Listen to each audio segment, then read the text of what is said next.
Hello friends, welcome to SSC coaching centre. दोस्तों, आज के वीडियो में देखेंगे गणित के महत्वपूर्ण प्रश्न जो बार बार परीक्षाओं में पूछे जाते हैं। तो पूरा वीडियो देखिएगा। चलिए स्टार्ट करते हैं। पहला प्रश्न है, पी, क्यू और आर किसी कार्य को 18, 24 और 36 दिनों में कर सकते हैं। सभी मिलकर कार्य को कितने दिनों में समाप्त कर सकते हैं? आपके पास तीन व्यक्ति हैं। पहला व्यक्ति पी, दूसरा व्यक्ति है क्यू और तीसरा व्यक्ति है आर। जो पहला व्यक्ति है वो काम को 18 दिनों में कर रहा है, जो दूसरा व्यक्ति है वो काम को 24 दिनों में कर रहा है और जो तीसरा व्यक्ति है वो काम को 36 दिनों में कर रहा है। लेकिन अभी तक ये नहीं पता कि काम कितना है। आप अगर इन तीनों का एलसीएम ले लेंगे तो आपको मालूम हो जाएगा कि काम कितना है। 18, 24, 36 का जो एलसीएम आएगा वो आएगा 72। 18 से भी 72 कटेगा, 24 से भी कटेगा, 36 से भी। तो सबसे पहले 18 से कटाइए। 18 से 72 कटेगा 4 बार में, ठीक है। 24 से 72 कटेगा 3 बार में। 36 से 72 कटेगा 2 बार में। 18 से 72 4 बार में कटा। 18 से 72 4 बार में कटा। इसका मतलब एक दिन का काम कितना है? 4। जो पी का एक दिन का काम है वो 4 है, तभी तो 18 दिन में 72 काम को करेगा। ये जो एलसीएम होता है यही आपका टोटल वर्क होता है, टोटल काम।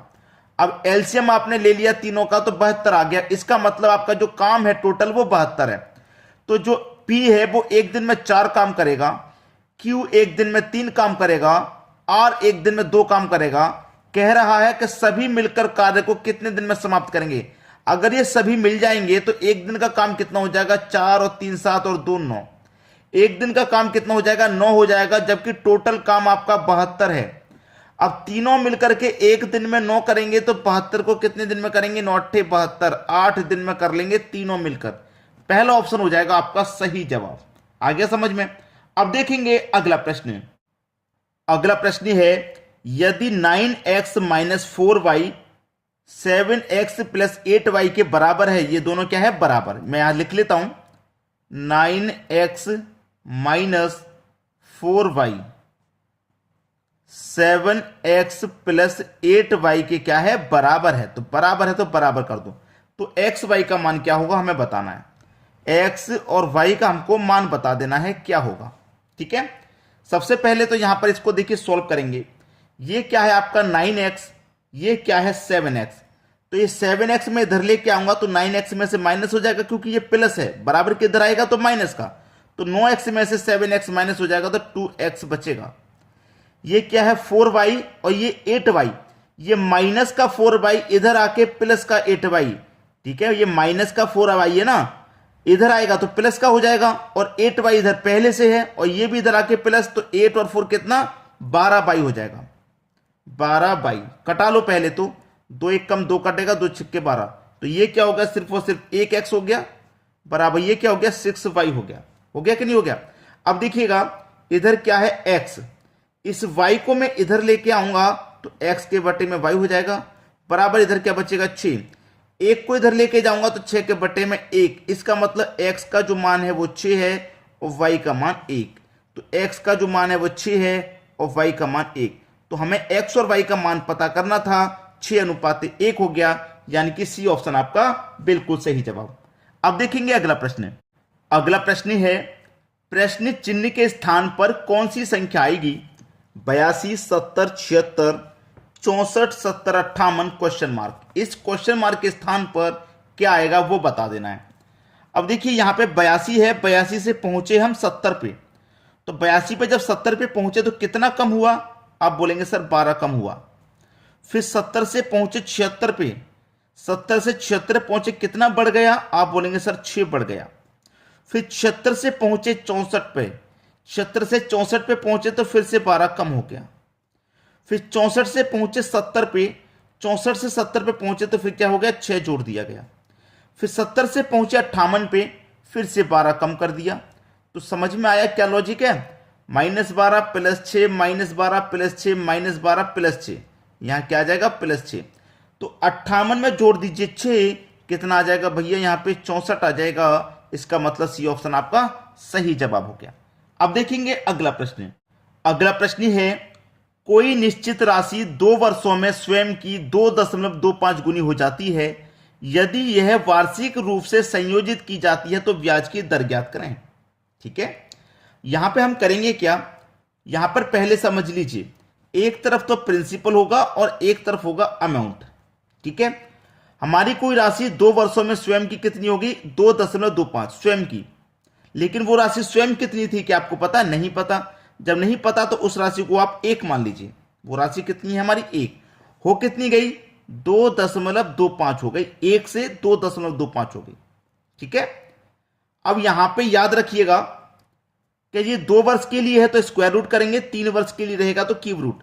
लेकिन सबसे पहले मैं क्या करूं, यहां से दशमलव को हटा लेता हूं। तो दशमलव के बाद 2 संख्या है तो यहां पे इसका मतलब 2 जीरो आ जाएंगे। अब यहां 225 हो गया और ये 100, और 2 वर्ष के लिए है तो स्क्वायर रूट, और 3 वर्ष के लिए है तो क्यूब रूट करेंगे। तो 100 का स्क्वायर रूट कितना होगा, 10, 225 का होगा 15। कोई राशि हमारी 10 थी, 10 से 15 हो गई तो कितनी बढ़ गई, 5 बढ़ गई। कितने पर बढ़ी, 10 पर। प्रतिशत के लिए क्या करेंगे, 100 से गुना। 10 से 100 कटेगा 10 बार में, 10 पंजे 50। 50% की क्या है दर, यही आपके प्रश्न का बिल्कुल सही जवाब। पहला ऑप्शन बिल्कुल सही। समझ में आ गया। अब देखेंगे अगला सवाल। अगला प्रश्न है, षष्ठभुज के सभी अंतः कोणों का योग डिग्री में क्या होगा। अंतः कोणों का योग, तो अंतः कोणों का योग कैसे निकालते हैं, अंतः कोणों का योग n-2 इंटू 180 डिग्री। अंतः कोणों का योग 180 डिग्री, बाह्य कोणों का योग 360 डिग्री। ठीक है, अब n का मान कितना, षष्ठभुज की बात की है, इसका मतलब 6 भुजा वाले की बात की है, तो n का मान 6 हो गया। माइनस कर दीजिए इसमें से 2 गुने 180, 6 में से 2 जाएगा 4 बचेगा गुने 180।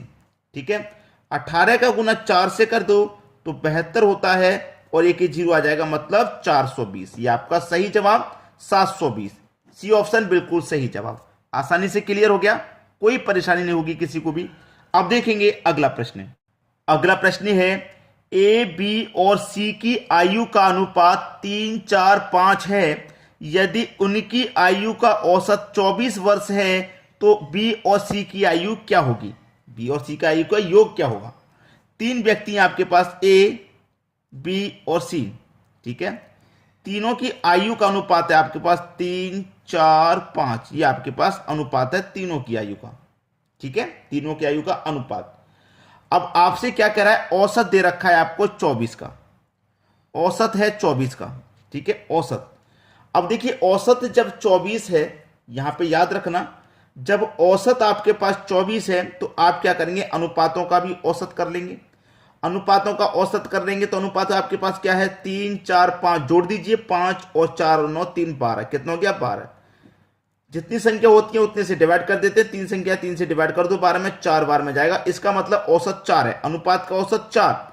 तो इस औसत में अनुपात के औसत से डिवाइड कर दो, 4, 6, 24, 6 बार में जाएगा।